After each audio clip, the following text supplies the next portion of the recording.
Hello everyone, my name is Rachel. Welcome back to my channel. Today I am bringing you guys my weekly wrap up for November 9th to the 15th. I believe, as always, I have the correct dates listed in the title and in the thumbnail and all of that.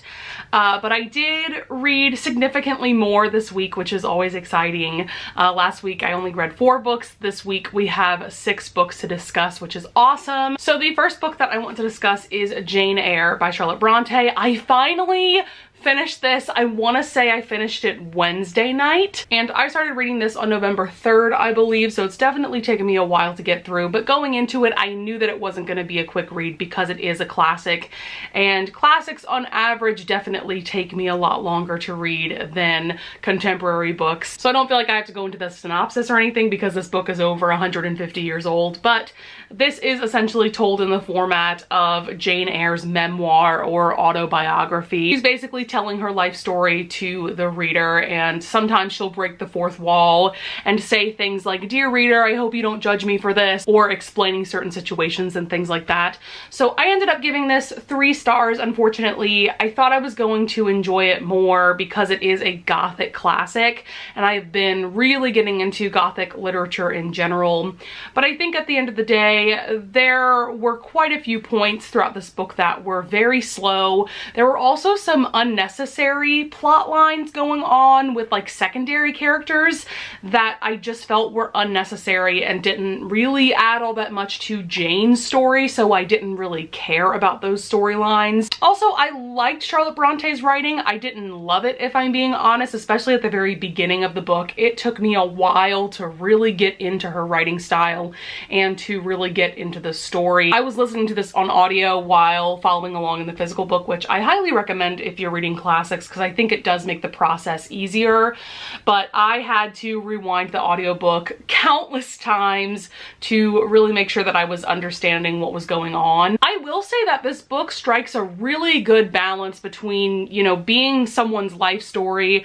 There's also some mystery aspects, thriller aspects. There's a romance, of course, between her and Rochester, and I do think that Charlotte Bronte did a really good job of melding all of those elements together. Definitely my favorite parts of this were the romance and the thriller aspects, although I will say that Rochester, Jane Eyre's love interest, he's a weird man, and I didn't really like him for most of this book, but I will say by the end of it, Charlotte Bronte writes his character and writes their romance in a way that it just makes sense that they would end up together. But yes, there are some parts of this book that I think have a lot of value, but at the same time, there were a lot of things that didn't really work for me, so I ended up giving this 3 stars. Next book I want to discuss is Well Played by Jen DeLuca. This is book 2 in her Ren Fair companion romance series. You definitely don't have to read these books in order, but this one in particular is following Stacy, who is a plus-sized heroine. We stan plus-size heroines, and she has been having this like on and off fling with this guy Dex, who is in a band that always plays at their local Renaissance fair. And so she decides to kind of take the plunge and message him outside of the Ren Fair and try to like actually build a relationship with him. But lo and behold, it's not Dex that she ends up IMing, it's actually his cousin Daniel, who is the manager of their band.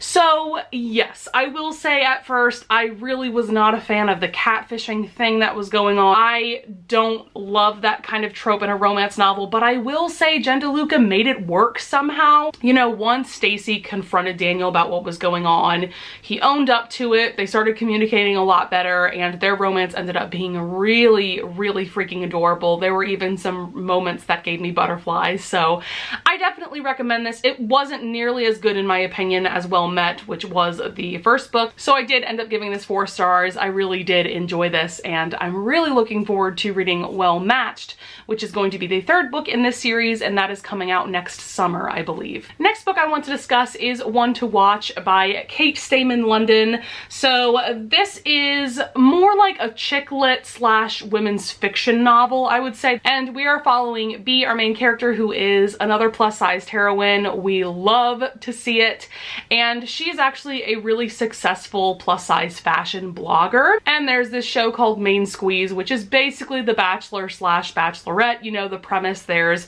one person and there's 25 people of the opposite sex competing to be chosen by that person. And B has noticed over the years that there is a serious lack of diversity, not only with the ethnicities of the competitors, but also with the sizes. You know, everybody has like a perfect body on that show.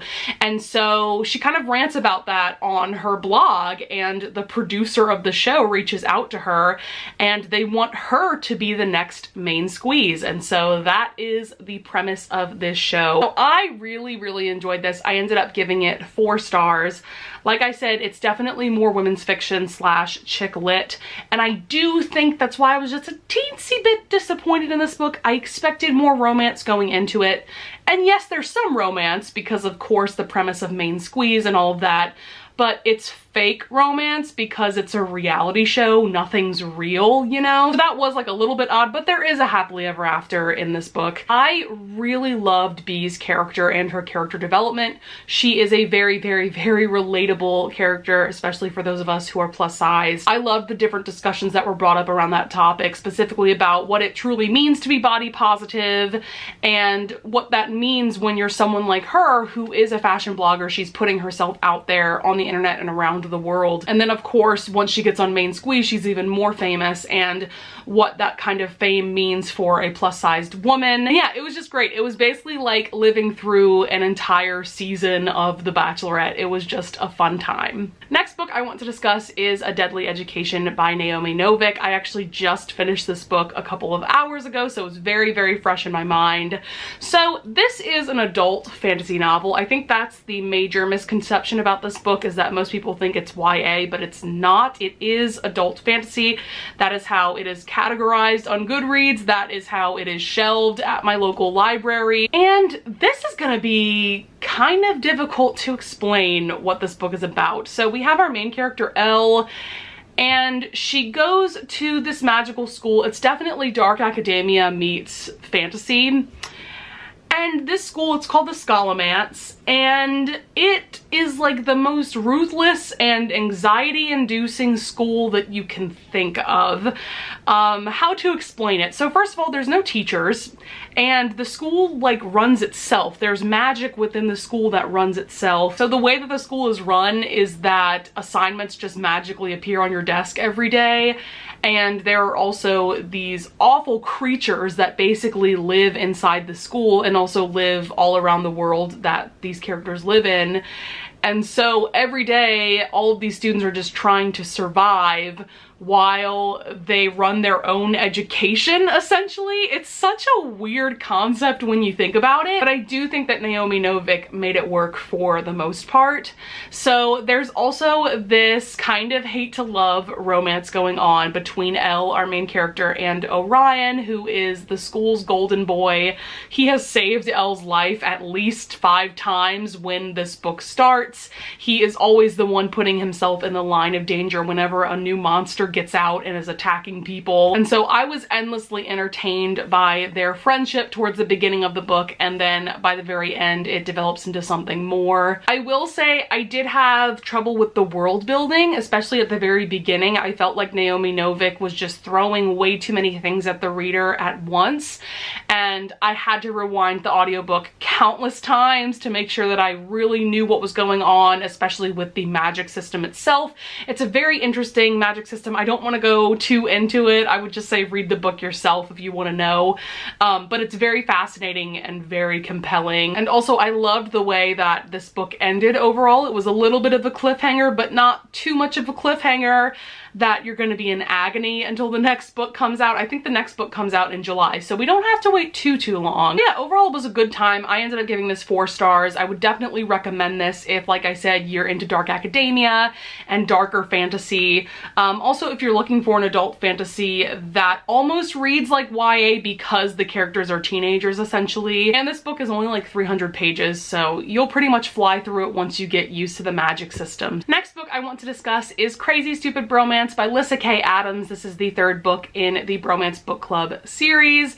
And of course, I adored this book just as much as the other two books in the series. I think this might actually be my favorite book of the series so far, which is saying a lot because I adore the first two books so much. So this one specifically is centered around Noah. He owns his own computer security company, and it's a friends to lovers romance, which we stan. I think that's becoming my new favorite romance trope. And there is this woman, Alexis. She runs this cat cafe called Toe Beans, which isn't that the cutest cat cafe name? And Noah and Alexis have been really close friends ever since the plot of the last book, Undercover Bromance. There was this whole plot going on where they were trying to take down this really famous chef that was sexually harassing people, and Alexis was unfortunately one of those women that he harassed. So Noah and Alexis have now become really close after that whole ordeal, and I just loved this so much. Like, of course I couldn't give this less than 5 stars. I adore the Bromance book club themselves. Like, that whole group of guys, they are all just amazing. The Russian is probably my favorite character. He makes me laugh so much. Every time I read one of these books, I am endlessly just chuckling out loud at his antics. And I'm so excited about the next book, which is called Isn't It Bromantic? That's coming out in July, I think, because that is going to be Vlad or the Russian's romance, and I cannot wait to read a book that is centered around him. So yes, I could go on and on and on about this book. It was absolutely fantastic. Highly recommend. This is also another series that you don't have to read the books in order, but I would recommend that you do. And I just cannot wait to see what Lyssa Kay Adams does with this series going forward. Last but certainly not least, we have to discuss Middle Game by Seanan McGuire. So this was definitely a mood read for me. I did end up checking this out from my local library because Kayla from Books and Lala, I will have her channel linked up in the cards above. She is a fantastic booktuber. I still think she's one of the most innovative creators in this little booktube world that we have. And she was talking about this book recently because she's pretty sure it's her favorite book of all time, if not like her second favorite book of all time. I knew after hearing her making that claim that I had to read this book for myself, because she's the booktuber actually that I got the idea of reading Bunny by Mona Awad, and I loved that book so much. So I just knew that I had to read a book that she thought so highly of, and I'm so glad that I did. So Seanan McGuire, she's probably most known for writing the Wayward Children series. The first book of that series is Every Heart a Doorway. Those books are very popular. I actually need to reread the first couple of books in that series so that I can continue on with it. But this book came out in 2019, and I have heard quite a few people talk about it, but I still feel like way too many people are sleeping on this book. It was absolutely fantastic. I am still in awe. I still feel like I don't have all of the words to describe to you how amazing this book is, but let me try to give you a synopsis. So we have these twins, Roger and Dodger, and they were essentially created by this alchemist named James Reed. And so the reason that they were created essentially is that so one day they could eventually ascend to godhood and be able to control the universe, and James Reed wants to control them so that he can control the universe for himself, essentially. I know that was confusing. I'm sorry. It's really hard to explain this book. From the world to the plot to the characters, there's so much complexity going on in this story. I mean, it is like over 500 pages. There's definitely a lot going on, but Seanan McGuire writes it in a way that it's very accessible to the reader. It's very easy to follow what's going on. I mean, there were a few times throughout where I would have to rewind the audiobook to really make sure that I was following what was happening. I think my favorite facet of this story was the really interesting connection that Seanan McGuire made with this world and Frank L. Baum's The Wonderful Wizard of Oz. You're just gonna have to read the book to know what I'm talking about, but It was so fascinating and interesting. Like, I was dropping my jaw at times because it was just so well written and so compelling. So yes, I again could go on and on about this book forever. I will say this is also an adult fantasy, and I think that this would be a great book to read if you are someone bridging the gap between reading YA fantasy and adult fantasy. So yes, cannot recommend this highly enough. All right, guys, that's going to be it for this weekly wrap up. I would love it if you would leave a comment down below if you want to discuss any of the books that I brought up in this video. And I would also love it if you would leave a like and subscribe, and I thank you in advance if you do. And with that being said, I'll see you guys in the next video. Bye!